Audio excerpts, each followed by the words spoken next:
Entonces háganlo eso, ¿ok? Y vamos a comenzar la Santa Misa, decimos todos, en el nombre del Padre, del Hijo y del Espíritu Santo. Amén. Que la gracia de nuestro Señor Jesucristo, el amor del Padre y la comunión del Espíritu Santo esté con todos ustedes. Vamos a comenzar primero pidiendo perdón. ¿Por qué pedimos perdón al principio de la misa? ¿Por qué creen que lo hacemos? Porque no somos perfectos. ¿Hay algún perfecto aquí? A ver, levante la mano para juntarme con él. ¿No? ¿Nadie? Yo tampoco. Y a veces cometemos errores. En la semana fallamos en una cosa, fallamos en otra. Dios entiende. Dios no se ofende, Dios no se enoja. Claro que no. Entiende que somos sus hijos imperfectos. Y así nos ama y así nos quiere. Pero uno sí se siente a veces un poquito mal. Porque dice, mira, ¿sabes qué? Me peleé con una persona.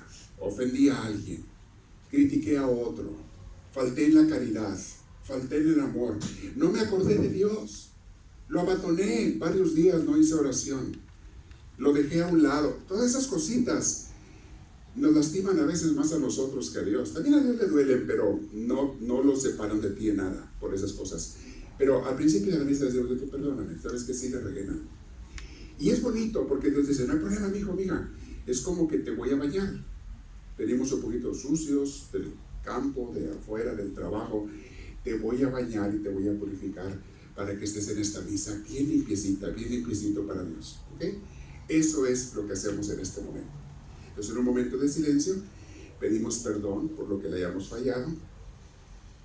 Hay cosas que recordamos, hay cosas que no, pero de todo le pedimos perdón a Dios.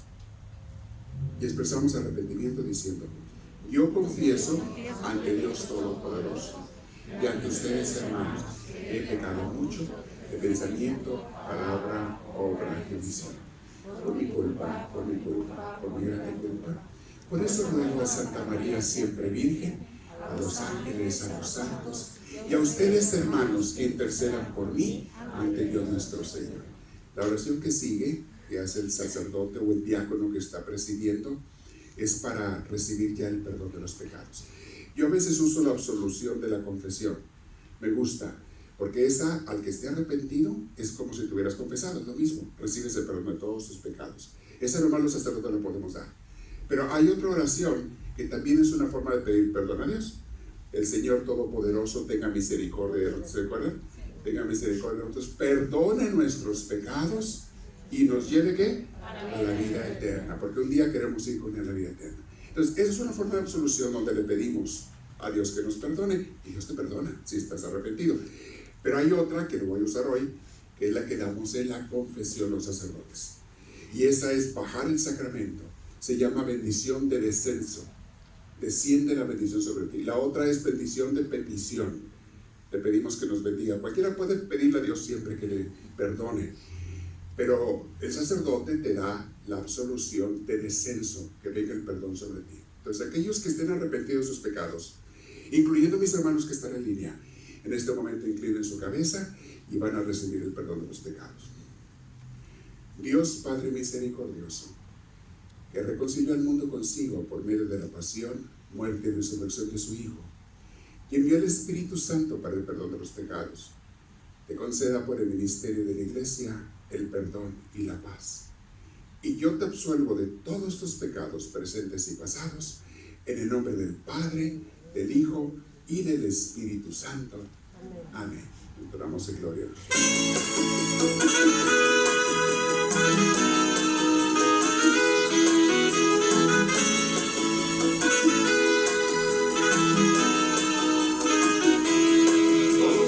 Gloria al Señor, que reina en el cielo, y en la tierra paz a los hombres que ama Él.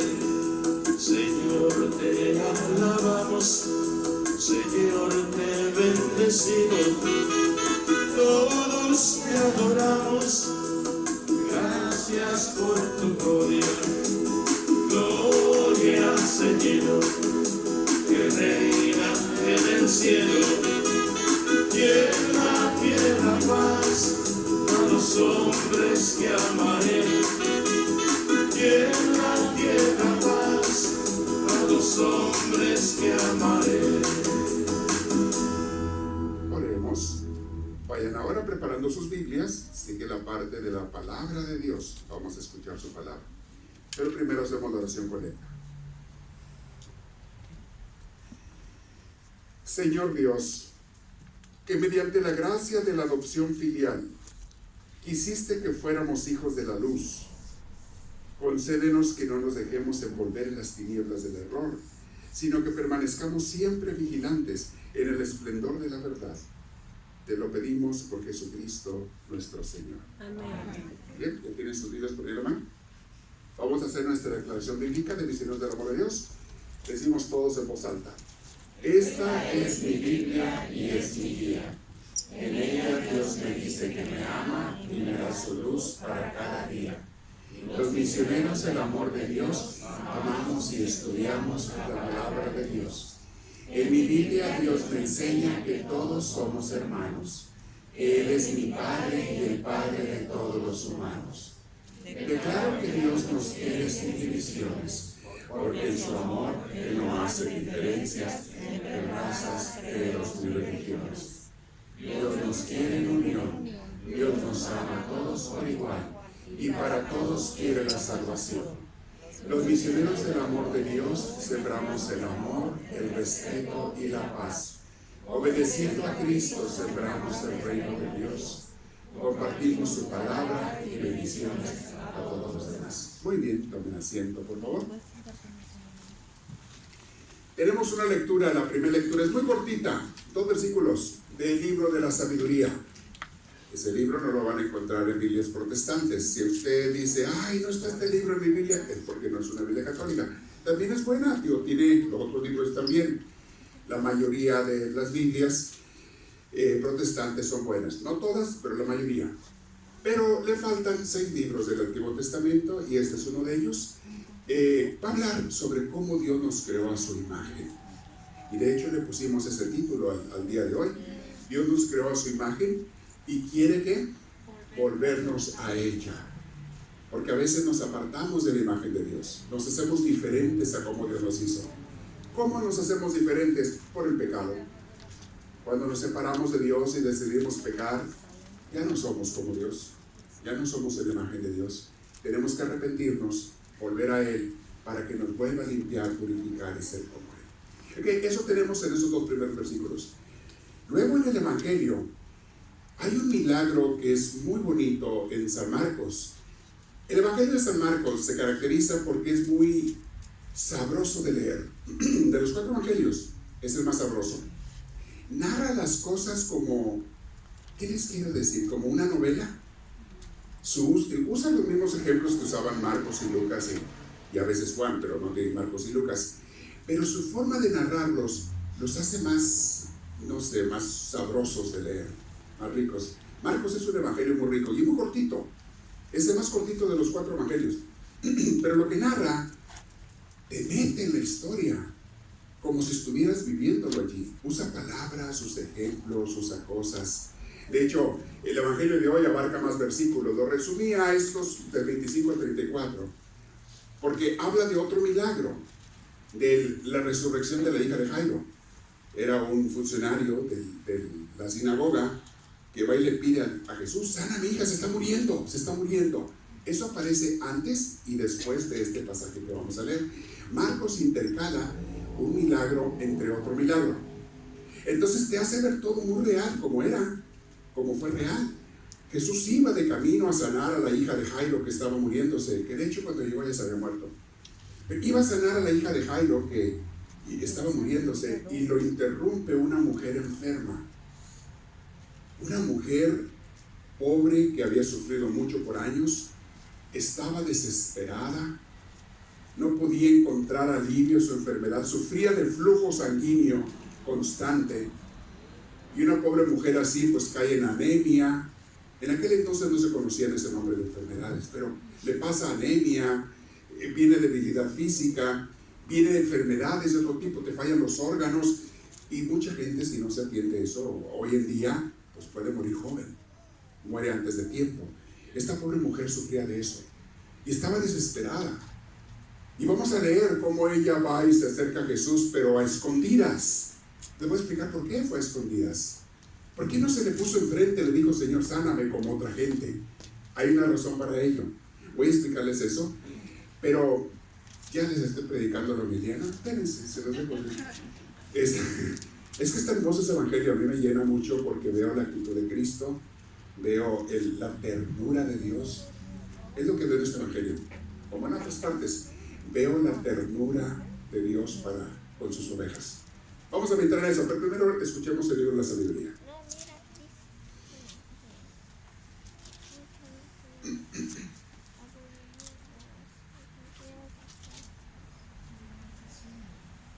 La lectura está tomada del libro de Sabiduría, capítulo 2, versículos del 23 al 24. Pero Dios creó al hombre a imagen de lo que en él es invisible, y no para que fuera un ser corruptible. La envidia del diablo introdujo la muerte en el mundo, y la experimentan los que toman su partido. Palabra de Dios.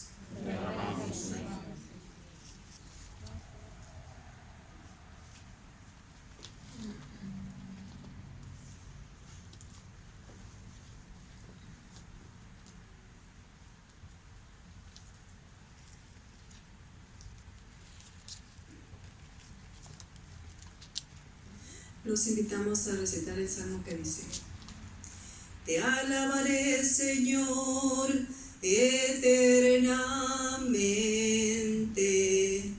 ¿Todos? Te alabaré, Señor, eternamente. Te alabaré, Señor, pues no dejaste que se rieran de mí mis enemigos. Tú, Señor, me salvaste de la muerte y a punto de morir me reviviste. Te alabaré, Señor, eternamente. Alaben al Señor quienes lo aman, den gracias a su nombre, porque su ira dura un solo instante, su bondad toda la vida. El llanto nos visita por la tarde, por la mañana el júbilo. Te alabaré, Señor, eternamente. Escúchame, Señor, y compadécete. Señor, ven en mi ayuda. Convertiste mi duelo en alegría. Te alabaré por eso eternamente. Te alabaré, Señor, eternamente. Y para escuchar el Santo Evangelio, de pie, por favor.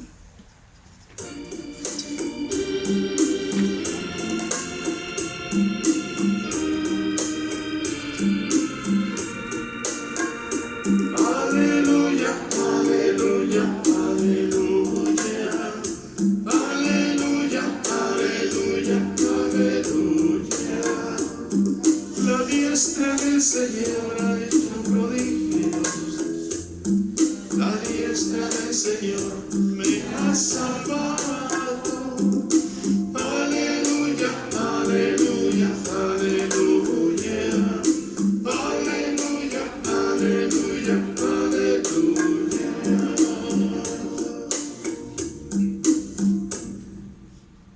Hermanos, que el Señor esté con todos ustedes. Lectura del Santo Evangelio según San Marcos. Gloria a ti, Señor Jesús. La lectura está tomada del capítulo 5, versículos del 25 a 34.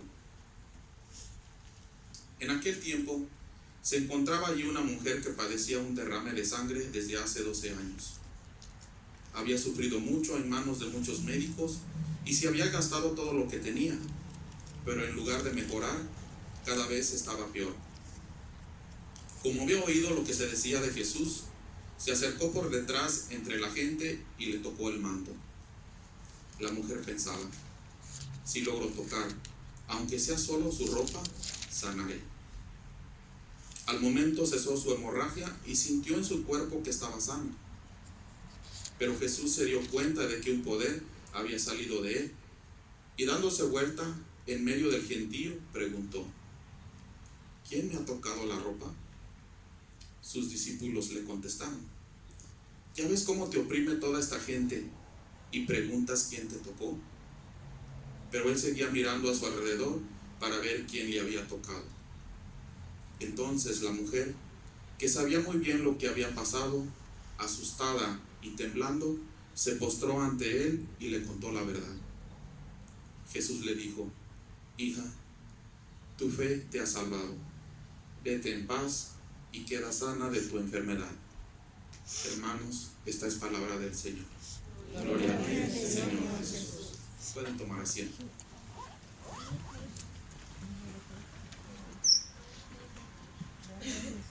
Qué atrevida, ¿verdad? ¿Cómo se atreve? Jesús volteó. ¿Quién me tocó? ¿Qué le dijeron los apóstoles a Jesús? Ay, Señor, ¿cómo que quién te tocó?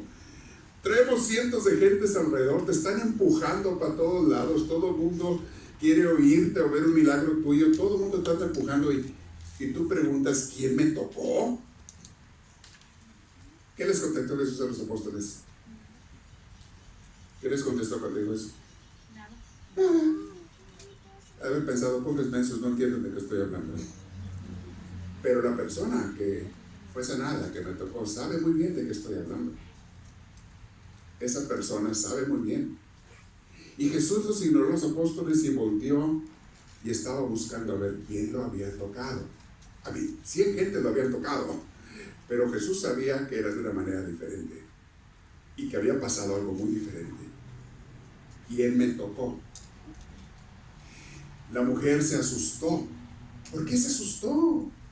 Pues era para que dijera, yo, Señor, yo, gracias, me sané, me sanaste. No. La mujer se asustó. Está temblando de miedo, pero a la vez sanada. Ya iba con miedo. Fue a escondidas. ¿Por qué? ¿Por qué no como otros se la paraba enfrente a Jesús? Señor, sáname, por favor, estoy enfermo. Mucha gente decía, ¿por qué no lo hizo eso ella? No podía. No tenía permiso de acuerdo a la cultura de aquel entonces. Una mujer no podía hablar con un hombre que no fuera su marido o sus hijos o hermanos o padre. Fuera de la familia directa, una mujer y un hombre no podían hablar entre ellos, en la cultura judía. Pero había más cosas, no era la única. Acuérdense de la samaritana, cuando Jesús le habla y le dice, mujer, dame de beber, allá en el pozo. Le dice, mujer, dame de beber. Y ella le dice, tú, un hombre hablándome a mí, una mujer, y aparte, judío, tú y yo, samaritano, no nos hablamos entre ustedes y nosotros. O sea, había cosas que tenemos que entender, y en una clase de Biblia buena vas a entender estas cosas para que captes la profundidad del mensaje bíblico. Y es lo que hacemos en las clases de Biblia. ¿Por qué esta mujer fue a escondidas? Estaba sufriendo una enfermedad que ya 12 años de flujo sanguíneo. La pobre ya debía de estar muy débil físicamente hablando. Ya tenía anemia, ya tenía, sabrá Dios cuántas consecuencias de eso. Y quizá órganos te empiezan a fallar. La pobre ya no tenía nada que hacer. No tenía un centavo porque se lo había gastado por los médicos de aquel entonces que no sabían nada. Los médicos de aquel entonces no sabían nada de medicina. Todavía no existía la medicina. ¿Qué le iban a poder ayudar a la pobre mujer? Tendría endometriosis, quizá, quistes, quizá. Hoy la ciencia moderna nos permite saber cosas que afectan, y hay curaciones, bendito sea Dios, para todas esas cosas. Pero en aquel entonces la mujer solo sabía una cosa: me voy a morir. Era todo lo que sabía. Me voy a morir.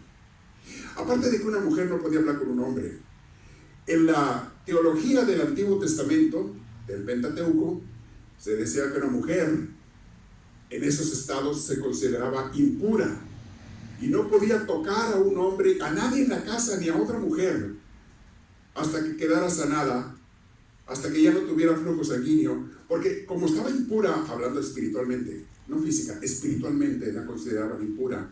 Así era el Antiguo Testamento, los sacerdotes del Antiguo Testamento. Entonces, como ella estaba impura, si tocaba a alguien, aún de su familia, esa persona quedaba impura. Y esa persona y ella tenían que ir al templo a cumplir con ciertos rituales para recuperar la purificación. De otra manera, estaban impuros ante Dios. Había esas enseñanzas, obviamente, del Antiguo Testamento, que Cristo luego vino a perfeccionar y a corregir. Cristo nos habla del Dios que es amor, etc. Pero la mujer no podía ni arrimarse a Jesús, ni hablarle, mucho menos tocarlo. Pero ¿qué la hizo tener ese valor? Meterse entre la gente, ir y dijo, con que le toque el manto. Ahora, el manto de los sacerdotes de aquel entonces, de los rabinos, tenía las filatelias. Imagínense el manto, y aquí en el filo tenía como un ribbon, como un listón aquí así, todo alrededor, y en ese listón están escritas leyes de la Biblia, leyes del Pentateuco, lo tenían escrito en el listón, y esa parte del manto se consideraba más santa, más sagrada, porque tenía la palabra de Dios, más santa que el manto. Entonces ella lo que pensó es eso, con que le toque allí, la parte más santa de su manto, con eso yo voy a quedar sana. ¿Era la única persona enferma que andaba ahí cerca de Jesús? No, había mucha gente enferma de muchas cosas. Óigame, antes no había medicina, no había vacunas, no había antibióticos, no había remedios médicos que ahora tenemos. Tanta gente se moría joven, de hecho la mayoría. El que llegaba a 40 años ya era un anciano. ¿Tenemos algún que otro anciano aquí? ¿De 40 años o más? ¿Sí hay algún que otro? A mí me faltan como 15 todavía para los dobles o triples. Ok, se consideraba, la gente moría más o menos a los 40 años, la gente moría. ¿Por qué? Porque si no era una enfermedad era otra, una infección te mataba, tú te cortabas, no había alcohol, había aceite, se ponían aceite a forma de alcohol, había vinagre, había cosas así que también son antisépticos de alguna manera, pero no había todo lo que hay hoy en día, antibióticos, ¿cierto? Entonces una cortada te podías morir de ello. No había la higiene que hay hoy en día, no había llaves de agua para decir déjame el agua la herida, no, tenías que ir al pozo a sacar agua, tenías que ir si había un río al río a buscar agua. No había la higiene que tenemos hoy en día. La gente se moría de infecciones, de enfermedades, de tantas cosas, y no duraban más que máximo 40 años. Esta pobre mujer estaba desesperada, pero había otra gente enferma. ¿Por qué ella fue y otra gente no? Yo le voy a decir por qué. Sí, pero ¿por qué ella tenía fe y otra gente no? ¿Por qué? ¿Cuál es la diferencia? Yo estoy seguro que era una mujer buena, una mujer de Dios. Y quien la movió a ir con Jesús fue el Espíritu Santo. El mismo Dios le dijo, mismo Espíritu Santo, ve, arrímate a Jesús. Él te va a sanar, arrímate. Por eso ella se atrevió a ir a tocar el manto de Jesús. Y otra gente que andaba por ahí enferma no se atrevía. No tenían ese empuje del Espíritu Santo que ella tuvo. Y era una mezcla de sentimientos en ella, de miedo y a la vez cuando quedó sana de gozo y alegría. Antes de quedar sana era miedo y esperanza. Pero es que Él me puede sanar, sí, pero no te debes arrimar con Él. Una voz le decía, no te le arrimes, acuérdate que está prohibido. Otra voz le decía, ve mujer, arrímate para que seas sana. Y porque era una mujer buena y de Dios, le hizo más caso a la voz de Dios. Y fue y lo tocó. Cuando Jesús voltea y dice, ¿quién me tocó? Tú puedes pensar, le va a poner una regañada. Es lo que ella pensó. Le va a poner una regañada porque hizo algo indebido. ¿Cómo se atreve? Además Jesús no era cualquier hombre, era un maestro, al menos a una gente que no sabía que era Dios. Lo veían como un maestro de la religión y lo respetaban como tal. Unos lo amaban, otros lo odiaban, pero todos distinguían que era un maestro de la religión. Aparte sabían que hacía milagros. Y voltea y dice, ¿quién me tocó? Muchas veces cuando ella cae temblando de miedo y todo, y le dice, le confiesa, porque era una mujer buena, no se escondió, No corrió, no dijo, ya me curé, ya háganle como puedan, yo me largo, vámonos. No. Se quedó allí. Dijo, voy a hacer lo que él me diga. Él es un hombre de Dios, no estoy seguro cómo, pero es un profeta, me sanó y yo me caigo de rodillas ante él. Se tiró de rodillas ante él y le dice, y le cuenta, soy yo, Señor, y yo te toqué. ¿Cuáles son las palabras de Jesús? Casi siempre cuando Jesús le hablaba a una mujer, incluso a su madre María, le decía, mujer, con respeto y todo, pero decía mujer, acuérdense las bodas de Caná, mujer, ¿a ti y a mí qué? Cuando le dijo, no tienen vino estos, mujer, ¿a ti y a mí qué? No ha llegado mi hora.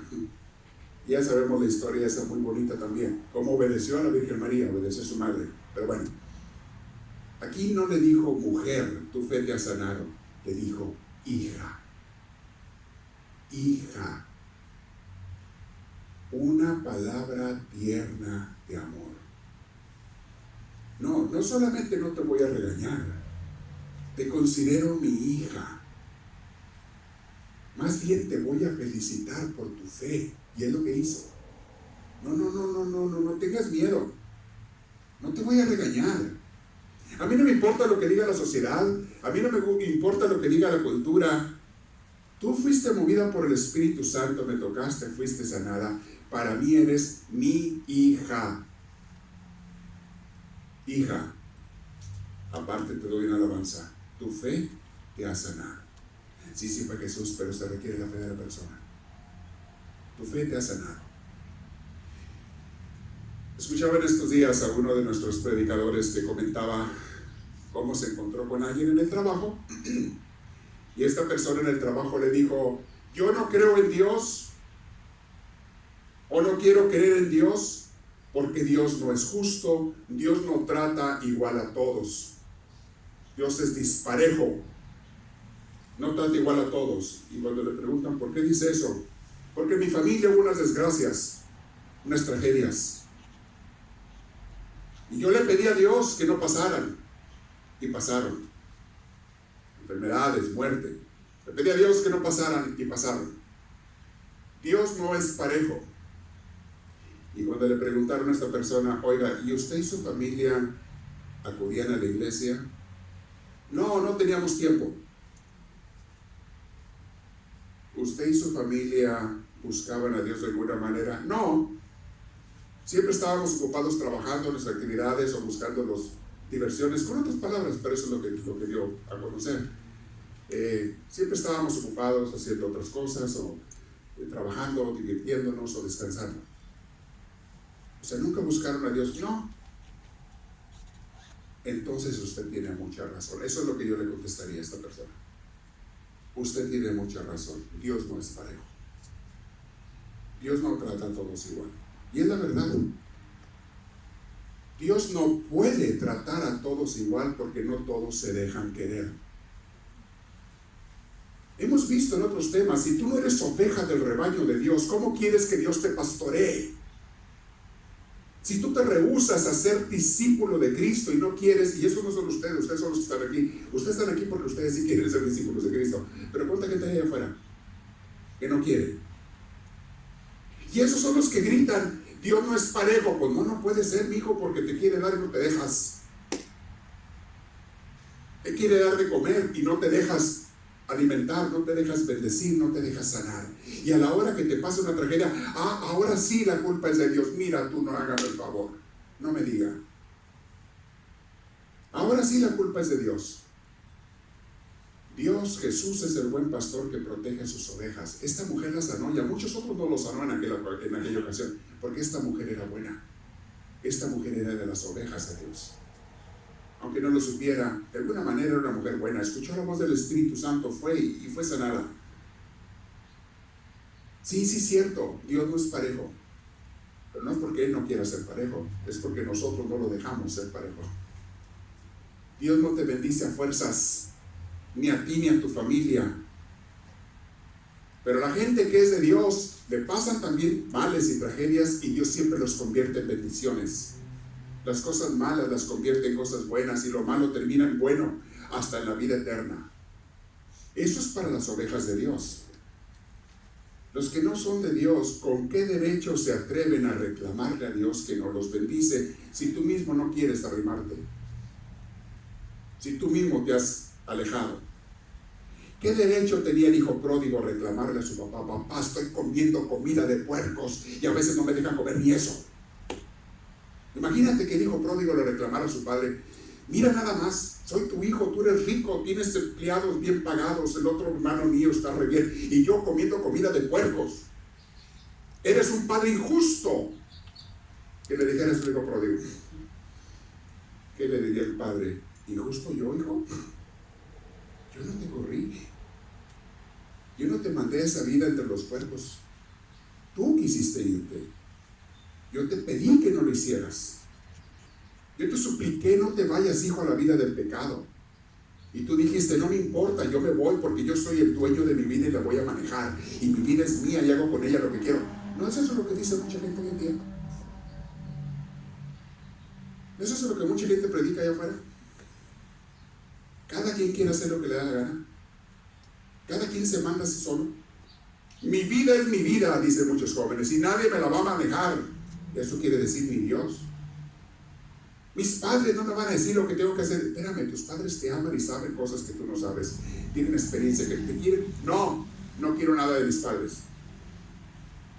No quiero nada de la iglesia, de la religión y de Dios. Que nadie me diga nada, yo voy a hacer lo que yo quiera. Yo tomo mis decisiones, tomo lo que yo quiera, tomo el camino que yo quiera, me caso, me junto con que me dé mi regalada gana, yo hago lo que yo quiera. ¿No fue ese el pecado de Adán y Eva desde un principio?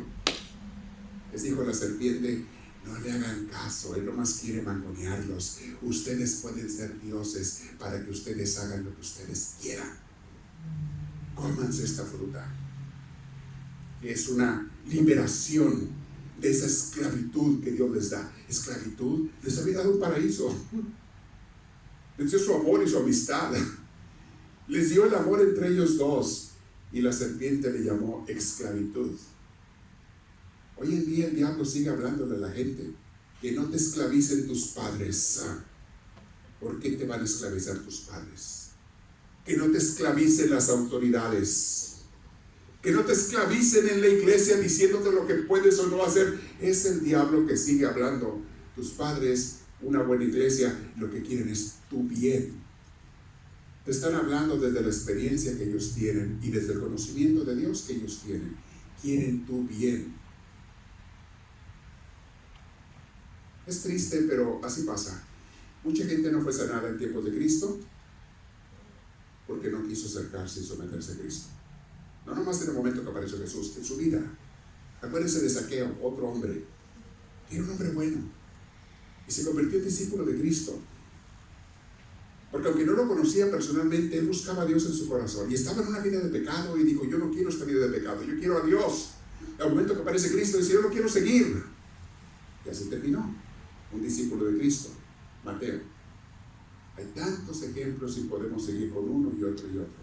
Pero les digo una cosa: a sus ovejas Jesús las cuida y las protege. Nunca te separes de Él y nunca te arrepentirás. Pero haz lo que hace la gente del mundo y ve cómo termina. Que da dolor verlos a los pobres gentes. Dios cuida a sus hijos, Dios sana a sus ovejas, Dios alimenta a los que son de Él.